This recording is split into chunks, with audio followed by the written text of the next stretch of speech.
नमस्कार, मैं हूं नगमा और आप देख रहे हैं 5 की बात। इजराइल गाजा युद्ध के बीच इस पूरे क्षेत्र में तनाव घटने की बजाय बढ़ता जा रहा है। कई दूसरे देश जैसे यमन, ईरान, सीरिया, कतर इसमें शामिल होते जा रहे हैं। इलाके में एक नया तनाव है।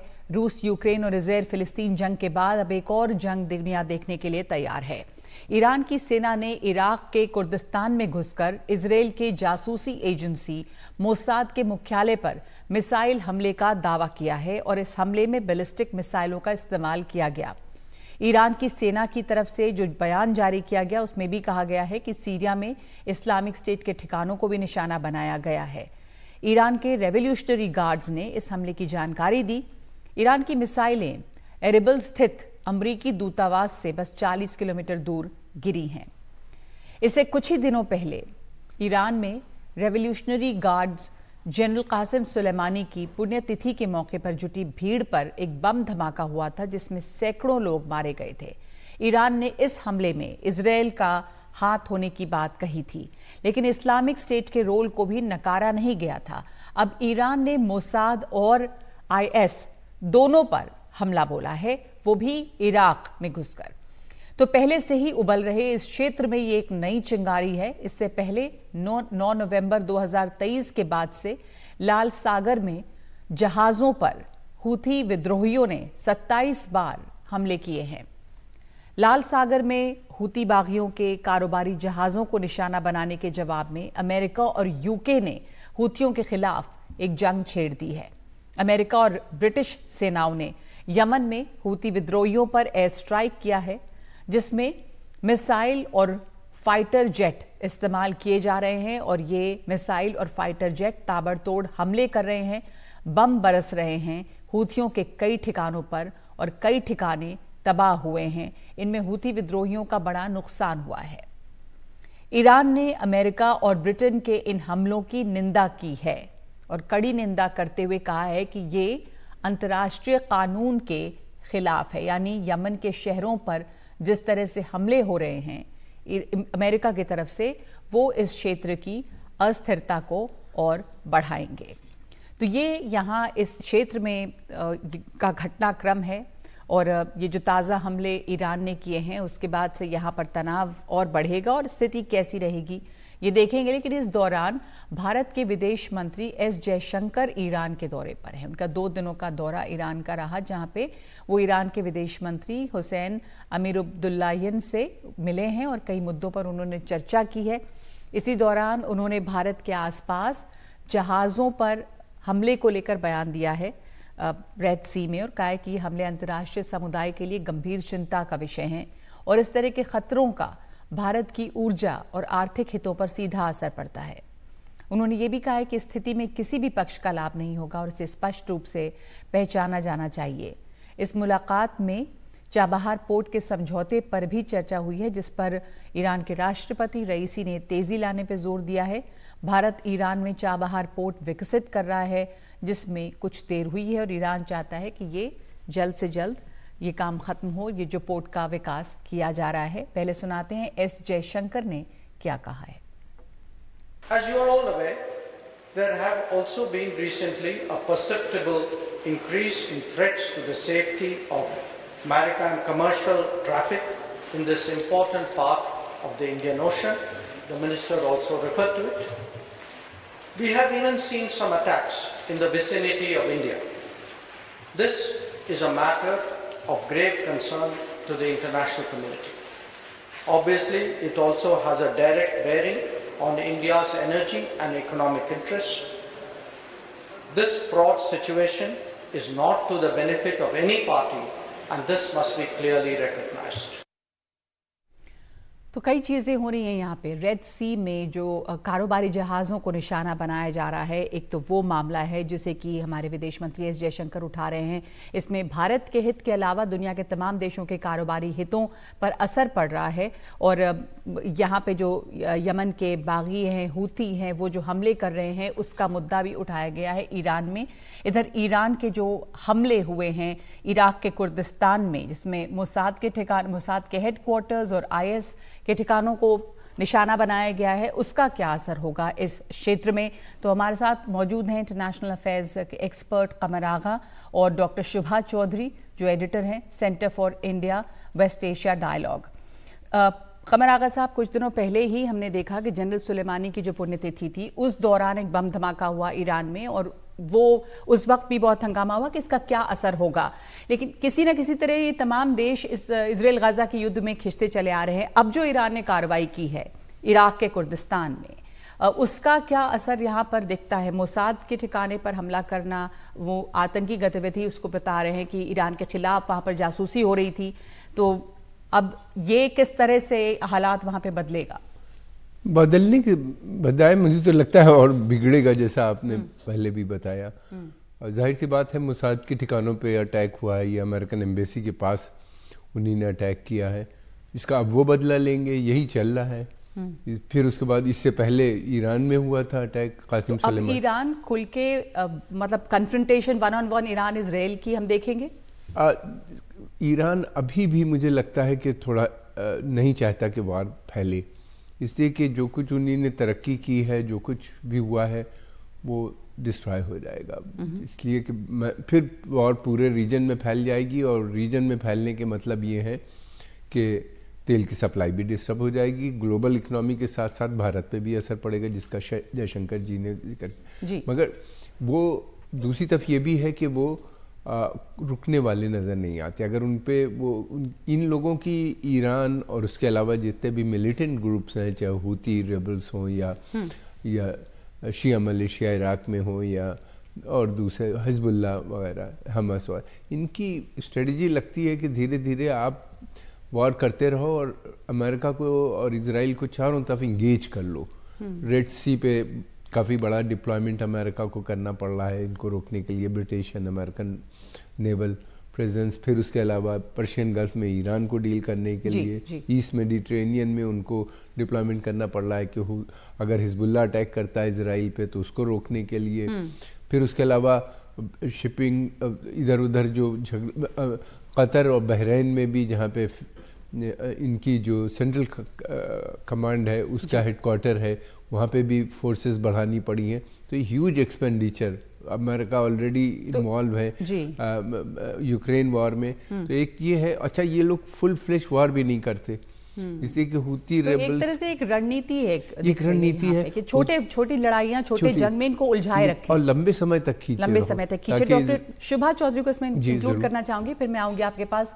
डॉक्टर शुभा चौधरी, आपको भी ये लगता है कि ईरान इस हमले के बावजूद ये नहीं चाहता कि जंग यहाँ पर बहुत फैले, और अमेरिका पर या तो दबाव बढ़ाना या अमेरिका इजराइल को इधर एंगेज करके रखना, किस तरह की रणनीति दिखती है? अगर ईरान नहीं चाहता कि जंग और फैले, पर जिस तरह खुल के अब वो हमले कर रहा है इराक के अंदर जाकर, उससे क्या हासिल है? ईरान ने ऐसा क्यों किया? सबसे पहले तो शुक्रिया। जिस तरीके से मुझे भी नहीं लगता कि ईरान चाहता है कि ये जिस तरीके की रणनीति है ये बहुत ज्यादा बढ़े, लेकिन 7 अक्टूबर के बाद जब सीज फायर की डिमांड कंटिन्यूअसली चल रही थी, जब तक पैलेस्टीनियन क्वेश्चन को हम सॉल्व नहीं करेंगे तो ये पूरा मुद्दा सॉल्व नहीं होगा। अभी ईरान ने ओपनली ये भी बोला है कि वो Bab el Mandeb, Gulf of Aden, Strait of Hormuz और सुएज कनाल, इन चारों एरिया पे अपनी निगरानी और बढ़ाने वाले हैं, और वहां पे ज्यादा अटैक्स होने की चांसेस अब और बढ़ने वाली हैं।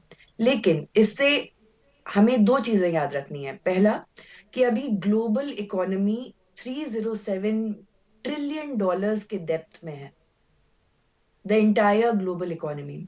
और दूसरी चीज ये है कि अभी जिस तरीके से नॉन स्टेट एक्टर्स और ग्लोबल साउथ का जो डिस्कोर्स बढ़ते जा रहा है वो एक तरफ है, लेकिन जो शिपिंग कंपनीज हैं उनको काफी लाभ हो रहा है। जो पैंडेमिक के बाद 2022-23 में उनको बहुत लॉस हुआ था, अब क्योंकि 4000-6000 लंबा नॉटिकल माइल्स का सफर तय करके आपको केप ऑफ गुड होप से जाना पड़ेगा, 15-20 दिन और लग रहे हैं। बहुत सारी कंपनीज ने बैंकरप्सी भी फाइल की थी, तो उनको काफी फायदा हो रहा है अब इस लंबे रास्ते की तरफ। अगर ये इस तरीके से चलता रहा तो पहली चीज ये होगी कि price of crude oil 20% increase करेगा मार्च तक। दूसरी, इंडिया को Arabian sea, Indian ocean, gulf of Aden से जाते ही वहां पे हमला हमारे शिप्स पे हो जाता है। मैक्सिमम शिप्स जो है अब चाइना का ऑटोमेटिक सिग्नल सिस्टम लगा रही हैं ताकि उनपे हुती रिबल्स अटैक ना करें, मैक्सिमम शिप्स। तीसरी बात यह है कि अब इस तरीके से ईरान का जो इन्वॉल्वमेंट है, जिस तरीके से इंटरनेशनल कोर्ट ऑफ जस्टिस में डेलिब्रेशंस चल रही हैं और उसका क्या न्याय निकलेगा, उस पे भी काफी सारी चीजें अभी जाके तो अभी अगर हम सिर्फ ईरान के इस इन्वॉल्वमेंट की बात करें, उसका इकोनॉमिक इम्पैक्ट तो बहुत बड़ा है जैसा आप बता रहे हैं। जो ईरान का इन्वॉल्वमेंट, और अभी उन्होंने फिर एक तरह से उसको एस्केलेट किया है। अगर ये कुर्दिस्तान, इराक के कुर्दिस्तान में जाके मोसाद के हेडक्वार्टर्स पे, IS पे हमले करते हैं और मोसाद को टारगेट करते हैं, तो अगर वो चाहते नहीं कि जंग फैले पर वो वॉर एस्केलेट भी करते हैं, तो जो कमर आगा साहब कह रहे थे कि ये छोटी छोटी जंग करके अमेरिका को और यूरोप को एक तरह से, या इजराइल को भी एंगेज करके रखना चाहते हैं, पर जंग बहुत लंबी भी खींचना चाहते हैं पर बढ़ाना भी नहीं चाहते। इस तरफ यूके और अमेरिका, इन दोनों ने यमन के जो हूती बागी हैं उन पर हमले शुरू कर दिए, जिसकी भी बहुत आलोचना की है ईरान ने कि ये सही नहीं है, इंटरनेशनल लॉ के खिलाफ है। तो ये जो केओस है, अमेरिका का हमला, यूके का हमला, ईरान इनके खिलाफ यहाँ पर कह रहा है कि आप ये हमले यमन के शहरों पे नहीं कर सकते, तो टकराव वहाँ भी है, ईरान सीधा हमला भी कर रहा है। ईरान बनाम यहाँ पे इजराइल, अमेरिका, यूके, ये बैटल लाइन्स तो बहुत खिंची हुई हैं शार्प तरीके से। डॉक्टर शुभा, यहाँ पे अगर आप वेस्ट एशिया या मिडिल ईस्ट की कंट्रीज देखेंगी तो इजिप्ट और सऊदी अरेबिया ने अपने आप को इन्वॉल्व नहीं किया है, सिर्फ बहरीन ने किया है। जो प्रोस्पेरिटी गार्जियन नाम का इन्होंने जो ये शुरू किया है अपना प्रोटोकॉल, US, UK, ऑस्ट्रेलिया और बाकी countries, even France, Spain, Italy भी इसमें इनडायरेक्टली इन्वॉल्व है, directly they are not involve. अब बात यहाँ पे चल रही है कि ईरान क्या चाहता है। जहां तक बात रही कि मोसाद के ऑफिस पे हमला हुआ, 7 अक्टूबर के बारे में इंटेलिजेंस की इंफॉर्मेशन इजराइल को नहीं थी, तो क्या एक लंबे इंटेलिजेंस फेलियर जो इजराइल का हो रहा है उसकी तरफ भी हमें गौर करना चाहिए कि ये क्यों हो रहा है। दूसरा, ईरान हमेशा से, ओबामा एडमिनिस्ट्रेशन ने कोशिश किया था कि US और ईरान के बीच में जो जितनी भी रिलेशनशिप है वो मजबूत हो, लेकिन ट्रम्प के आने के बाद और फिर बाइडेन प्रेसिडेंसी में वो काफी नाजुक फिर से हो गई। जो ये मैं पूछ रही हूँ आपसे कि वो ईरान का इन्वॉल्वमेंट, कमर आगा साहब आपकी क्या राय है इस पर? ईरान चाहता क्या है इस वक्त? देखिए, ईरान के पास बचा क्या है? इतने तो सैंक्शंस लगे हैं, वार से वो डर नहीं रहे। आप कह रहे हैं कि कुछ भी उनका तो लॉस है नहीं। हाँ। उनका तो लॉस है नहीं। अगर तेल का इसकी सप्लाई बंद होती है तो वो तो कहते हैं कि अगर हमारे ऊपर अटैक होगा तो हम तेल की सप्लाई बंद कर देंगे, तुम भी प्रॉब्लम में आ जाओगे। और फिर दूसरी बात ये है कि वो चाहते हैं कि पैलेस्टीनियन का सोल्यूशन हो, नंबर 1। नंबर 2, उससे ज़्यादा इम्पोर्टेंट चीज़ ये है कि उनका कहना ये है कि अमेरिकन ट्रूप्स का यहाँ पे कोई दायित्व नहीं बनता। सऊदी अरबिया से भी वो बार बार कह रहे हैं कि पर्शियन गल्फ की जो सिक्योरिटी है, इसकी जिम्मेदारी जो है वो वहाँ की उस क्षेत्र के देशों के ऊपर है, न कि वो सऊदी अरबिया से। यही तो झगड़ा था उनका, बार बार कहते थे कि आप अपनी सिक्योरिटी जो है गल्फ की अमेरिकन को या बिग पावर्स को सबलेट मत करो, बल्कि हम सब मिल के उसकी सिक्योरिटी करें। तो वो तो उनका तो शुरू से है, वो तो जब से रेवोल्यूशन इस्लामिक आया उनका मानना ये है कि अमेरिका जो है ये वो कहते हैं कि ईरान की दुश्मनी रही है, इजराइल इस्लाम का दुश्मन है और हम लोग के खिलाफ है। पर जैसा ईरान कह रहा है भी कि ये इस एरिया को, जिस तरह की इन्वॉल्वमेंट अमेरिका की, और अस्थिर करेगा, इनस्टेबल करेगा और इनसिक्योर करेगा। कर सकता है, उसका कोई वो नहीं, वो जंग नहीं चाहता, लेकिन ये कि अगर नहीं होगा तो फिर वो चाहता है सोल्यूशन। They want solution कि American should recognize, withdraw sanctions, recognize, Americans बात कर रहे हैं कि 2-state solution की solution होना चाहिए फौरन। That is these two तो क्या अब ये दबाव बनाने की भी तरीका है? जी, बहुत बहुत शुक्रिया आपका कमर आगा साहब और डॉक्टर शुभा चौधरी, आपका धन्यवाद हमारे साथ जुड़ने के लिए।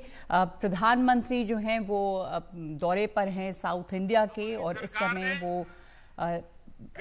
आंध्र प्रदेश में मौजूद हैं। सुनते हैं प्रधानमंत्री क्या कह रहे हैं। शिक्षा पर खर्च किया, रोजगार, स्वरोजगार पर खर्च किया, उनकी सुविधाएं बढ़ाई, और जब गरीब का सामर्थ्य बढ़ा, उसे सुविधा मिली, तो वो गरीबी को परास्त करके सीना तानकर गरीबी से बाहर निकलने लगा। 22 जनवरी को अयोध्या में राम मंदिर में प्राण प्रतिष्ठा से पहले एक और शुभ समाचार देश को मिला है। भारत में गरीबी कम हो सकती है, ये बात हर किसी को एक नए विश्वास से भरने वाली है, देश का आत्मविश्वास बढ़ाने वाली है। भारत में कम होती है गरीबी, देश में नियो मिडिल क्लास का दायरा भी लगातार बढ़ा रही है। आप इकोनॉमी की दुनिया के लोग जानते हैं कि नियो मिडिल क्लास का बढ़ता हुआ ये दायरा इकोनॉमिक एक्टिविटीज को कितना ज्यादा बढ़ाने जा रहा है। निश्चित तौर पर ऐसे में आपको नैसीन को और ज्यादा गंभीरता के साथ अपना दायित्व निभाना है। साथियों, आपको याद होगा, लाल किले से मैंने सबका प्रयास की बात कही थी। सबका प्रयास का महत्व क्या होता है, इसका उत्तर भी हमें प्रभु श्री राम के जीवन से ही मिलता है। श्री राम के सामने विद्वान, बलशाली और संपन्न लंकाधिपति रावण की विराट चुनौती थी। इसके लिए उन्होंने छोटे छोटे संसाधनों, हर प्रकार के जीवों को इकट्ठा किया, उनके साझे प्रयासों को एक विराट शक्ति में बदला और अंत में सफलता राम जी को ही मिली। ऐसे ही विकसित भारत के निर्माण में भी हर अधिकारी, हर कर्मचारी, हर नागरिक की अहम भूमिका है। देश में आय के साधन बढ़े, देश में निवेश बढ़े, देश में व्यापार कारोबार करना आसान हो, इसके लिए हम सभी को मिलकर काम करना है। सबका प्रयास, इस मंत्र को लेकर के चलना है। नैसीन का यह नया कैंपस अमृतकाल में सुशासन की प्रेरणा स्थली बने, इसी कामना के साथ आप सभी को फिर से बहुत बहुत बधाई, धन्यवाद।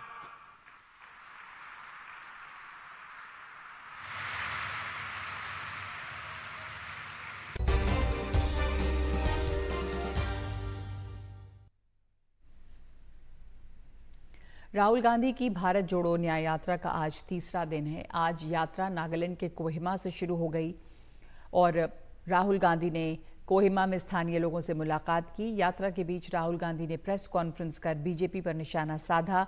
राहुल गांधी ने 22 जनवरी को राम मंदिर में होने वाले प्राण प्रतिष्ठा कार्यक्रम को नरेंद्र मोदी का कार्यक्रम बताया है।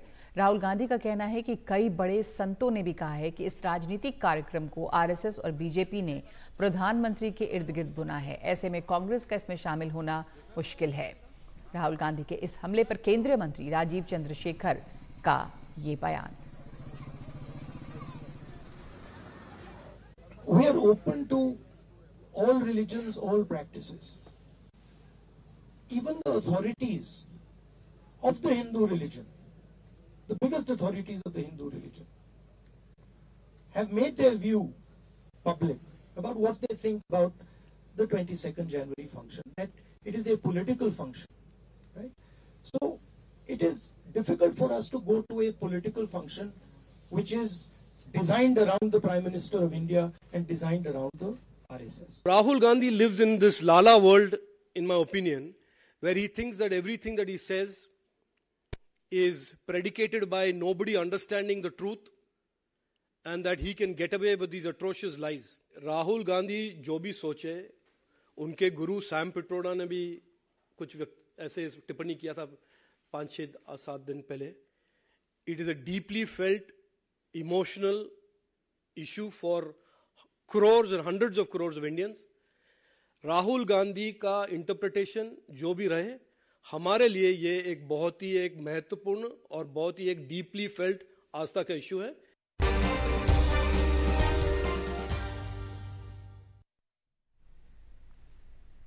मथुरा कृष्ण जन्मभूमि शाही ईदगाह मस्जिद विवाद मामले में सुप्रीम कोर्ट ने एक बड़ा दखल दिया है.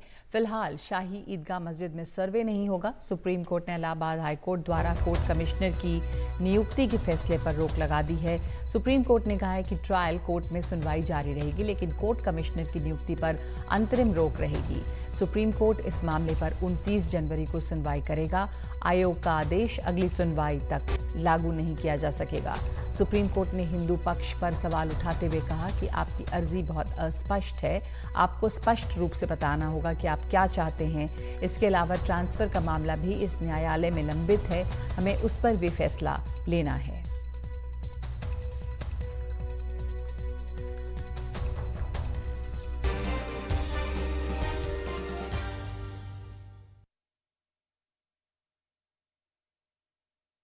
और छत्तीसगढ़ से तो एक वीडियो व्हाट्सएप पर आया था कि उत्तर प्रदेश से रेल के डब्बों में भर भर करके बुलडोजर अब राजस्थान और मध्य प्रदेश और छत्तीसगढ़ जा रहे हैं. गीता में कहा है परित्राणाय साधूनाम विनाशाय च दुष्कृताम. मैं साधुओं का परित्राण करने और दुष्कृतों का नाश करने के लिए मैं बार बार जन्म लेता हूं. तो इस समय तो ऐसा कहा जा सकता है कि साधु ही अभी दुष्कृतों का परिष्कार करने के लिए और दुष्कृतों का नाश करने के लिए साधु ही यहां पर मुख्यमंत्री नाते से बैठे हैं. मैं आदरणीय योगी आदित्यनाथ जी से विनती करता हूं कि वे सभी को मार्गदर्शन करेंगे. आदरणीय मुख्यमंत्री योगी आदित्यनाथ जी.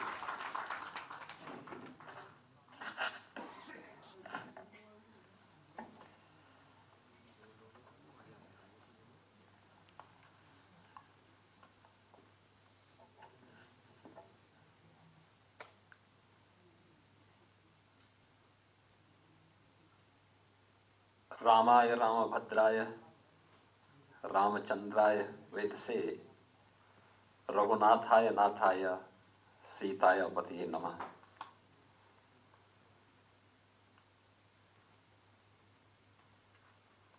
दो धागे से राम के लिए heritage and hand weaving revival charitable trust द्वारा आयोजित आज के इस कार्यक्रम में मंच पर उपस्थित श्री राम जन्मभूमि तीर्थ क्षेत्र न्यास के कोषाध्यक्ष पूज्य स्वामी गोविंद देव गिरी जी महाराज,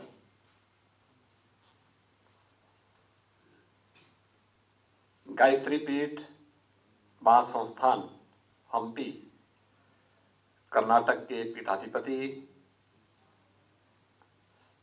पूज्य स्वामी दयानंदपुरी जी महाराज, श्री राम जन्मभूमि तीर्थ क्षेत्र न्यास के मार्गदर्शक राष्ट्रीय स्वयंसेवक संघ के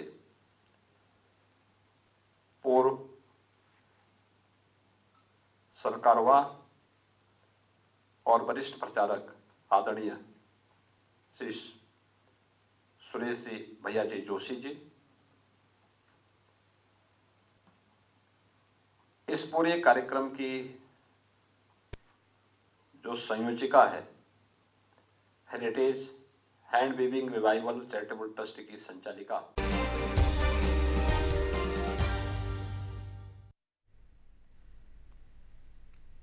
वर्ल्ड इकोनॉमिक फोरम की दावोस में चल रही बैठक के बीच फोरम की वेबसाइट पर अडानी समूह के प्रमुख गौतम अडानी का एक ब्लॉग प्रकाशित हुआ है, जिसमें भारत जैसे देशों में नेट जीरो का लक्ष्य हासिल करने में ग्रीन हाइड्रोजन की अहमियत पर जोर दिया गया है।